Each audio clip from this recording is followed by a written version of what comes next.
আসসালামু আলাইকুম। বাংলা রান্না চ্যানেলে সবাইকে স্বাগতম জানাচ্ছি। আশা করছি সবাই অনেক ভালো আছেন। আজকে আমি একদম সহজভাবে এগ ভেজিটেবল চাউমিন রেসিপিটি শেয়ার করব। চাউমিন আমরা ছোট থেকে বড় সবাই খেতে অনেক বেশি পছন্দ করি, আর এই চাউমিন কিন্তু অনেকভাবে রান্না করা যায়।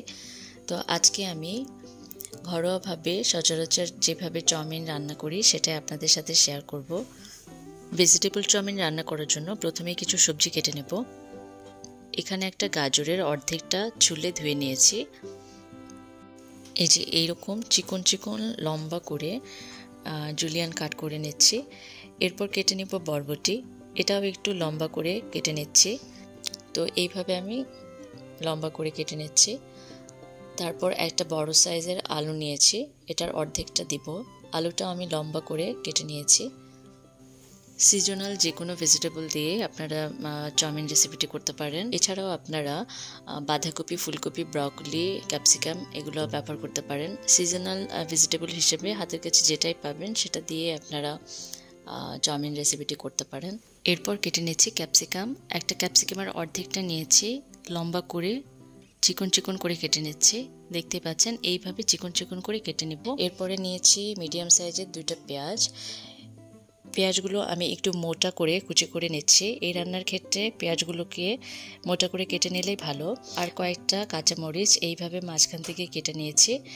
আর নিয়ে নিচ্ছি রসুন। এখানে আমি একটা বড় টুকরো রসুন নিয়েছি। রসুনটা একদম মিহি কুচি করে কেটে নিব। এই যে ঠিক এইভাবে কুচি করে কেটে নিয়েছি। এখন চাউমিন রান্নার জন্য একটা সস তৈরি করে নিচ্ছি। এখানে আমি 3 টেবিল চামচ টমেটো সস নিয়েছি আর 1 চামচ ডার্ক সয়া সস নিয়েছি।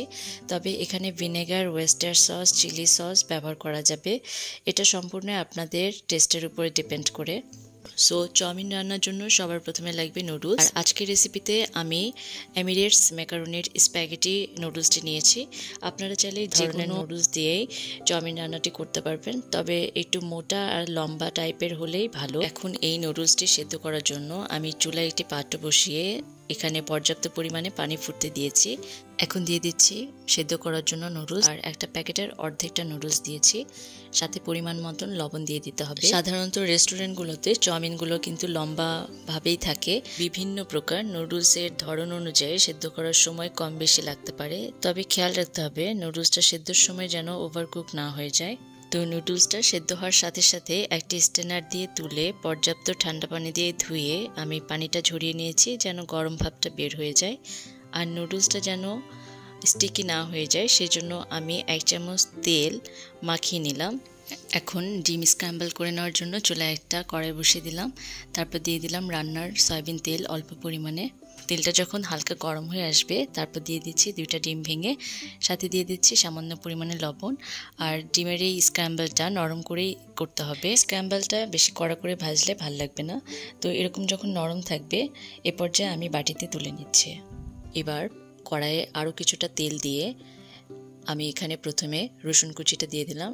রসুনটা থেকে হালকা যখন ফ্লেভার বের হবে এরপর দিয়ে দিচ্ছি পেঁয়াজ কুচিটা। পেঁয়াজ কুচিটা বেশিক্ষণ ভাজবো না, একদম লাইট ব্রাউন করারও দরকার নেই। যখন হালকা নরম হয়ে আসবে কিছুক্ষণ ভেজে নেওয়ার পর আমি সবজিগুলো দিয়ে দিব। প্রথমে গাজরটা দিয়ে দিলাম। গাজরটা সেদ্ধ হতে যেহেতু একটু বেশি সময় নেয় তাই আমি গাজরটা প্রথমে দিয়েছি। এরপর বাকি সবজিগুলো একে একে দিয়ে দিব। সবজির ধরন বুঝে যে সবজিগুলো সেদ্ধ হতে একটু বেশি সময় নেয় সেগুলো আগে দিতে হবে, আর যে সবজিগুলো সেদ্ধ হতে একটু কম সময় নেয় সেগুলো পরে দিতে হবে। চাইনিজ রান্নাগুলোতে সাধারণত সবজি পুরোপুরি সেদ্ধ করা হয় না, সবজিগুলো একটু আধা সেদ্ধই রাখা হয়। এরপর আমি বাকি সবজিগুলো দিয়ে দিচ্ছি। তারপর দিয়ে দিলাম বরবটি, এরপরে দিলাম আলু। এটা কিছুক্ষণ ভেজে নেওয়ার পর আমি ক্যাপসিকামটা দিয়ে দিব। যেহেতু ক্যাপসিকামটা বেশি টাইম লাগে না সেদ্ধ হতে, আর এই সবজিগুলো যেহেতু একটু টাইম লাগে তো আমি হাই ফ্লেমে সবজিগুলো 3-4 মিনিটের মতন ভেজে নিয়েছি। এখন দিয়ে দিচ্ছি ক্যাপসিকাম।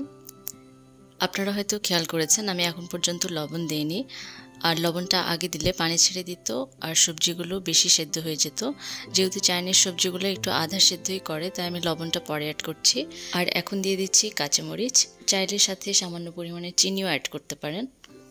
এরপর দিয়ে দিচ্ছি আগে থেকে তৈরি করে রাখা সসটা। এরপর ভেজিটেবলগুলো সসের সাথে একটু নেড়ে চেড়ে নুডলসটা দিয়ে দিচ্ছি। এরপর দিয়ে দিলাম স্ক্র্যাম্বল করে রাখা ডিম। এরপর এখানে আমি একটা ম্যাগি মশলার প্যাকেট ব্যবহার করেছি। তো সবগুলো ইনগ্রিডিয়েন্টস দিয়ে দেওয়ার পরে আলতো হাতে সব কিছু মিক্সড করে নিব।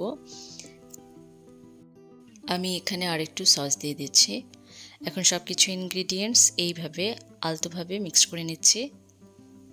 আর এই রান্নাটা করতে কিন্তু বেশি সময় লাগে না, অল্প সময়ে রান্নাটা কমপ্লিট করা যায়, তাই আগে থেকে সব কিছু রেডি করে নিলে ভালো হয়। দেখুন দেখতে কতটা লোভনীয় হয়েছে। এখন আমি এটা গরম গরম পরিবেশন করব। সাধারণভাবে ঘরে থাকা উপকরণ দিয়ে তৈরি করে ফেলতে পারেন এগ ভেজিটেবল চাউমিনটি, আর এটা গরম গরম খেতেই কিন্তু অনেক বেশি মজা লাগে। তো এখন আমি এটা একটা সার্ভিং ডিশে সার্ভ করে নিব। তৈরি হয়ে গেল এগ ভেজিটেবল চাউমিন রেসিপিটি ভালো লাগলে কমেন্টের মাধ্যমে জানাতে পারেন, আর চ্যানেলটি সাবস্ক্রাইব করে পাশে থাকবেন। আজকের মতন এই পর্যন্তই। সবাই ভালো থাকবেন, সুস্থ থাকবেন। আল্লাহ হাফেজ।